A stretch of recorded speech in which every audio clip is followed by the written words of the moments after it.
Yang kedua,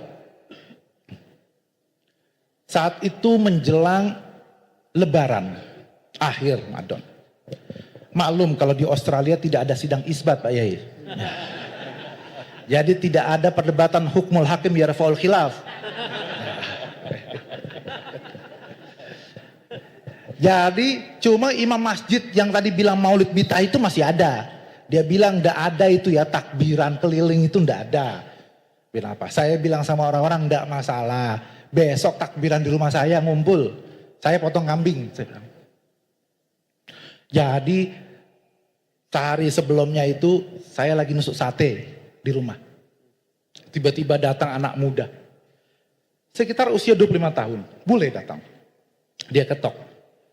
Saya mau tanya katanya, betulkah ini rumah orang Islam di sini katanya. Saya bilang, iya, siapa nama kamu? Tim. Saya bilang, masuk tim. Saya bilang, saya Muslim. Saya bilang, kenapa? Ada apa? Saya sudah cari-cari di sini di mana rumah orang Islam katanya. Kemudian dari mahasiswa dari apa mereka semua merujuk ke kamu katanya. Terus saya bilang, ada apa?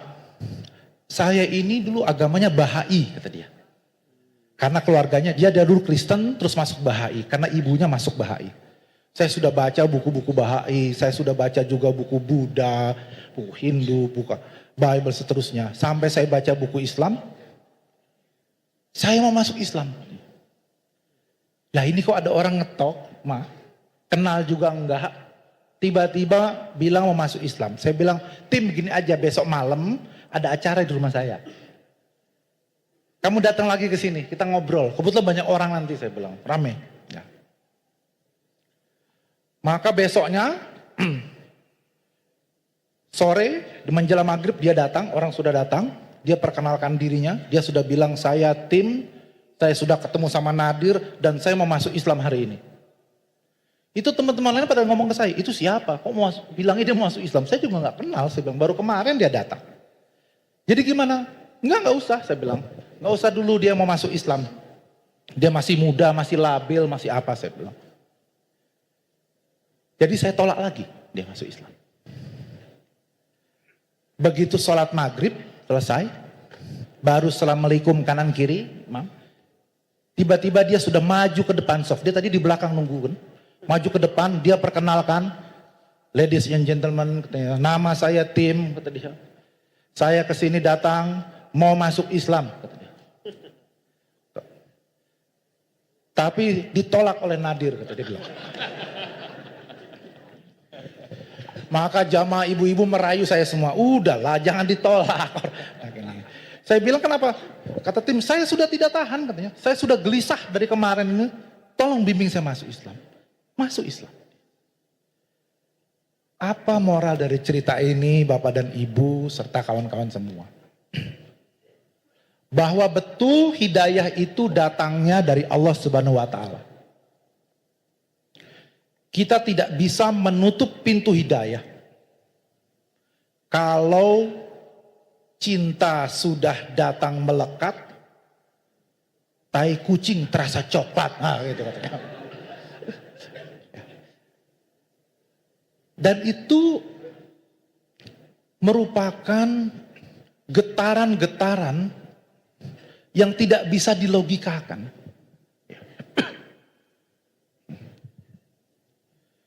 Dan mereka mengalami berbagai keajaiban setelah masuk Islam. Robo yang tadi itu dia, rumahnya yang sudah lama diiklankan tidak terjual, setelah dia masuk Islam terjual berkali-kali lipat harganya. Tim tadi itu, ya, dia menemukan kertas di dalam kulkasnya, bahasa Arab tulisan dia tidak paham. Dia berikan kepada saya, bunyinya apa? Penolong agama Allah. Siapa itu masukkan di kulkas itu? Tahu. Bahkan dia bilang sama saya itu kemarin tidak punya duit. Di dompet saya tiba-tiba ada $50 kata dia. Saya bilang, oh memang ada ayatnya Tim. Ini termasuk rizkun min hayasu yahtasib. Artinya apa? Kalau kamu bertakwa, Allah akan berikan kamu rezeki yang tidak sangka-sangka. Dasar bule kata dia. Kalau gitu saya takwanya kurang, cuma $50 kata dia.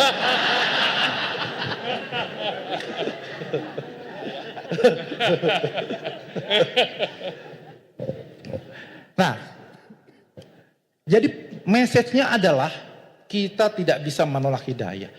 Mau dibendung dengan tuduhan bid'ah, tidak bisa. Dan kita saksikan tadi baiat tadi itu, apakah ada pemaksaan? Tidak ada. Apakah ada perdebatan? Tidak ada. Tapi apakah ada cinta? Iya. Nah, tidak bisa kita menolak datangnya sebuah cinta. Bapak dan Ibu sekalian, tantangan sekarang adalah setelah mereka masuk Islam, mau diapakan? Kenapa? Karena ternyata negeri Australia, negeri yang teratur dan tertib. Saya ingin memberikan contoh. Tadi ketika diskusi dengan tim tadi, rizkun min haitsu la yahtasib itu cuma $50 kata dia. Dia bilang di Australia itu tidak ada uang kaget. Karena sistem penggajiannya itu sudah teratur. Kalau di kita itu ada uang kaget, ya. Ceramah, ada honornya, ada amplopnya, ya. Ini kode keras kan gitu. Nah, kalau di Australia enggak ada itu.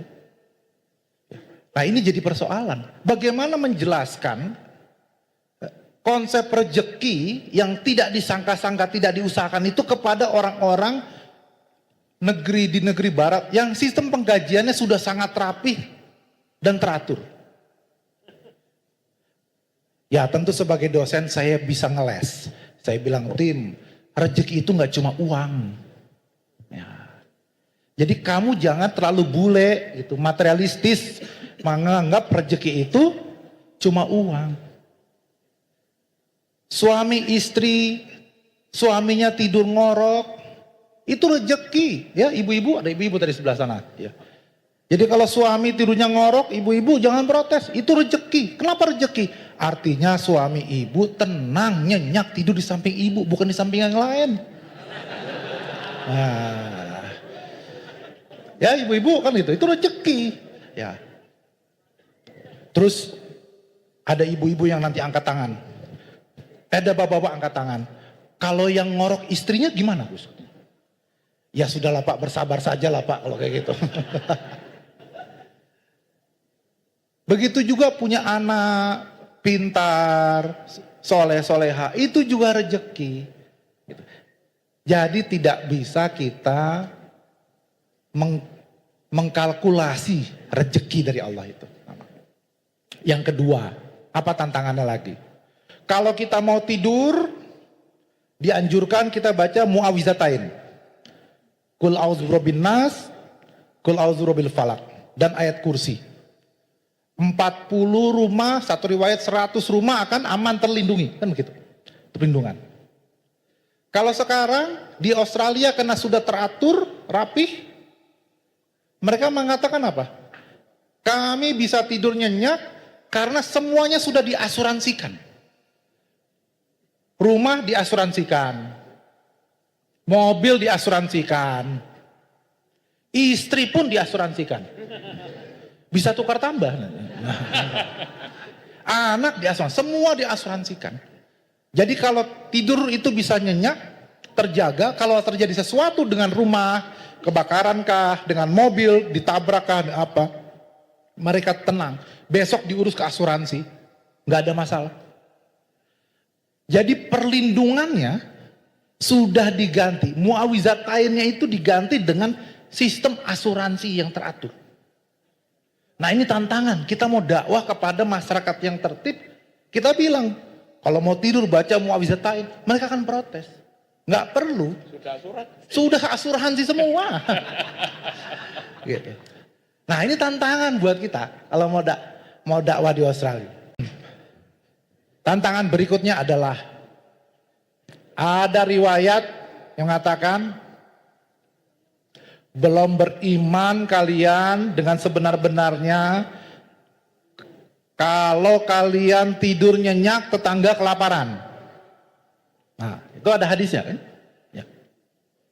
Sekarang kita pikir aja, apa masih ada di antara kita yang kalau mau tidur itu ngecek dulu tetangga mana yang kelaparan?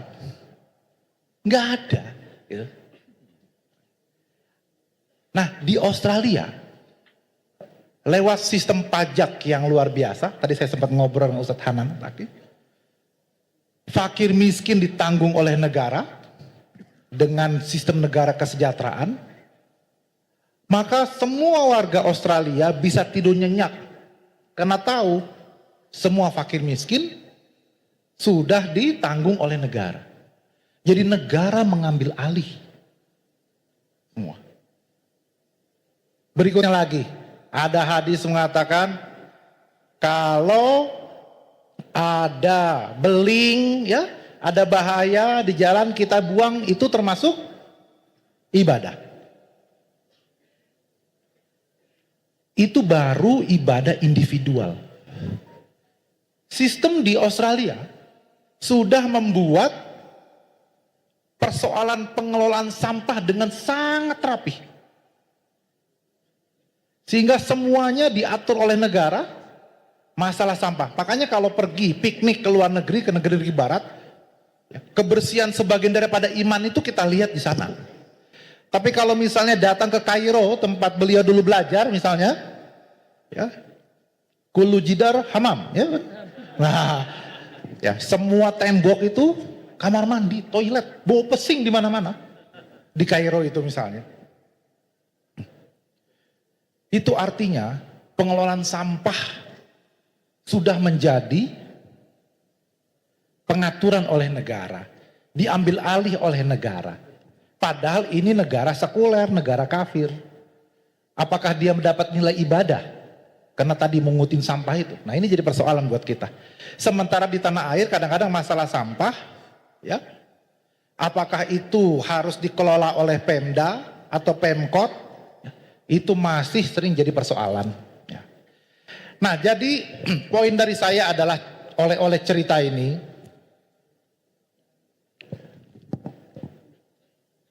dakwah adalah sebuah kewajiban buat kita, tetapi lain ladang, lain belalang.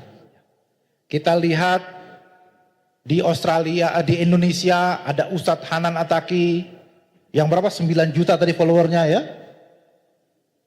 Dakwahnya diterima di semua kalangan dengan sangat baik, alhamdulillah. Tapi kalau kemudian dakwahnya pindah ke negeri lain, tantangannya tentu berbeda, ya Ustadz. Mungkin metode dakwahnya juga bisa disesuaikan, dimodifikasi. Nah, ini yang menjadi pikiran kita bersama. Ya. Tapi apapun ceritanya, apapun dakwah yang kita inginkan, kita ingin sampaikan, satu hal yang pasti adalah kita harus terus menebar Islam yang rahmatan lil alamin. Ya.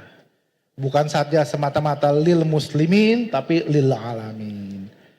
Saya kira demikian yang bisa saya sampaikan oleh dari Australia. Mudah-mudahan ada manfaatnya. Mudah-mudahan ini pancingan agar para santri dari Yai Marzuki Mustamar ini tertarik untuk berdakwah sampai ke Australia. Bukan hanya ke Australia, juga ke Selandia Baru. Bahkan ke Eropa dan ke Amerika. Dimanapun kita berada, kita pergi ke luar kota, kita pergi ke luar negara, kita punya kewajiban menebarkan Islam yang rahmatan lil alamin. Kita bacakan salawat di tiap-tiap kota, kita gemakan cinta Nabi Muhammad di tiap-tiap kota, dan insya Allah akan muncul robo-robo dan tim-tim lain tadi itu yang masuk Islam tanpa perdebatan, tanpa caci maki, tapi semata-mata karena cinta. Demikian, subhanakallahumma ilma lana illa ma'lam tana innaka antal alimul hakim. Maha suci Engkau ya Rabb, sungguh kami tidak punya ilmu apapun kecuali apa-apa yang telah Engkau ajarkan kepada kami. Wahlal muwaffiq illa qomit thoriq. Assalamualaikum warahmatullahi wabarakatuh.